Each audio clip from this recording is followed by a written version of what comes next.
This is Game Day Live Overtime, sponsored by Michael's Italian Feast with Kurt Pegler and Patrick Cunningham. Week number 3 is here. We are already a third of the way through the high school football regular season. Welcome into Game Day Live Overtime. I'm Kurt Pegler. And I'm Patrick Cunningham. With Week 3 brings the start of Mid-Illini Conference play, and we start with a great matchup in Washington. A rivalry game, 2-0 Metamora at defending conference champ, the Washington Panthers. Second half, Redbirds found themselves down 10-0 to start the third. That is until Evan Kyle breaks up the middle for Metamora. 78 yards, practically untouched for the touchdown, and we've got a game all of a sudden. It's 10-7.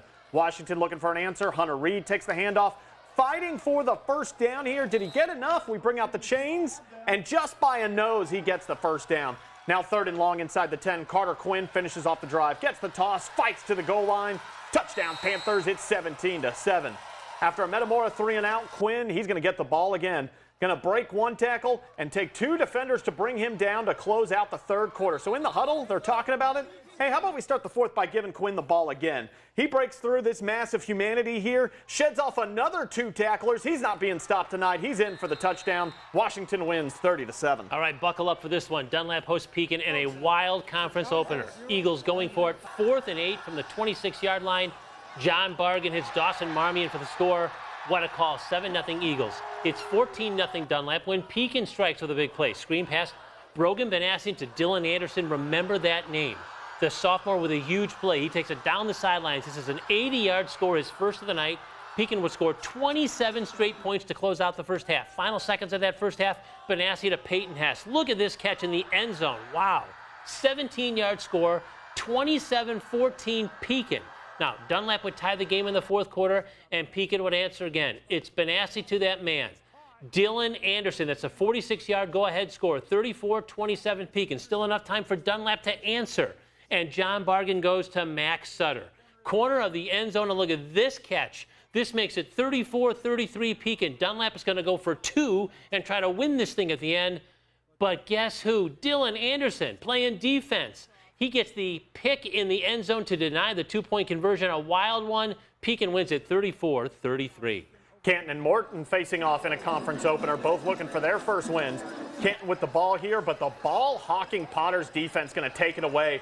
Ball is out. Gideon Snyder of Morton jumps on it for the recovery. First play after the turnover, Isaac Davis. He's going to launch one towards the end zone here. Silas Steffen comes down with it. Touchdown Morton.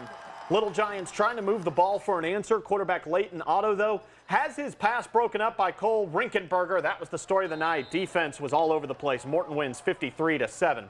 2-0, East Peoria hosts Limestone in a Mid-Illini opener. This was a barn burner tonight. Limestone's number 4, Bo Johnson, fires deep for number 44, Jalen Ko. Great diving catch, ties the game 7-7 in the first.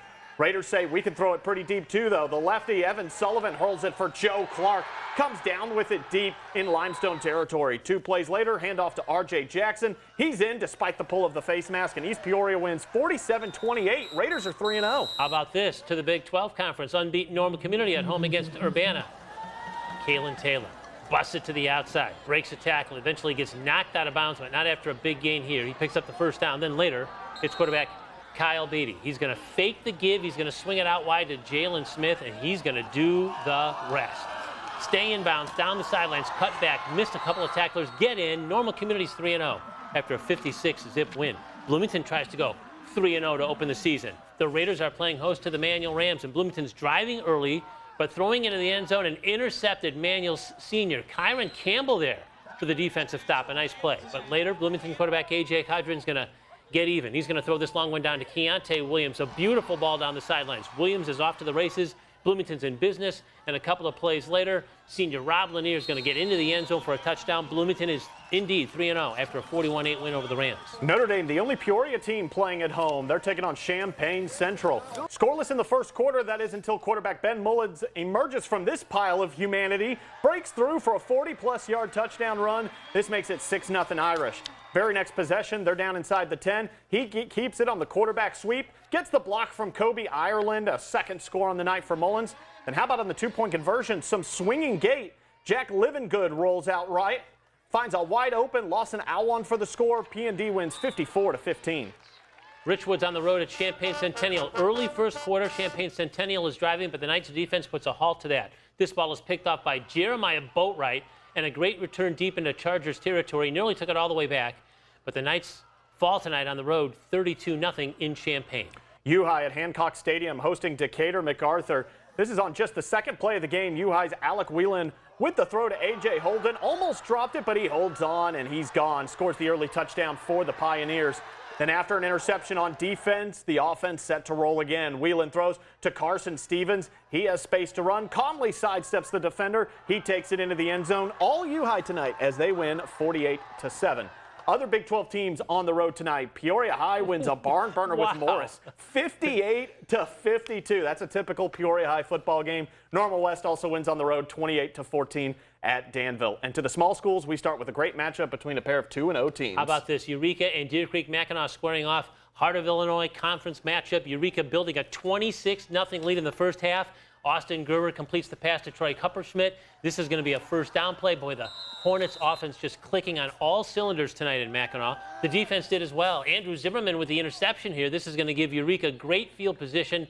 They were doing it on both sides of the football. Gerber again to Kupperschmidt. He spins around a defender, and he gets into the end zone. How about that? Nice, pretty play. Then Eureka is on offense once again after getting the ball back. This time it's Sam Hoffman in. Eureka with an impressive 47-0 win over previously unbeaten DMAC. 2-0 Central Catholic on the road at Paxton Buckley Loda. Panthers with a narrow 8-7 lead late in the first half. Saints driving. Valshan Powell connects long here with Grayson Shearley. That's a first down in Panther territory. Later on in that drive, Matthew Brady in the pocket looking to convert on fourth down, but can't find a man. It's a turnover on downs. This is a shocker tonight. The Saints victims of a 22-21 upset in overtime. 2-0 Hayworth at home against Warrensburg-Latham. The Cardinals with the football here. They're going to sprint past this Hayward defense, but the Hornets' Keegan Gresham and Carter Brooks are going to make a stop here to prevent a touchdown. Then later the Hornets with the football. Parker Bell hands it off to Braden Brucker. He's going to find a window here, sneak into the end zone for a score, but Hayworth falls to Warrensburg. 35-12, Hornets' first loss.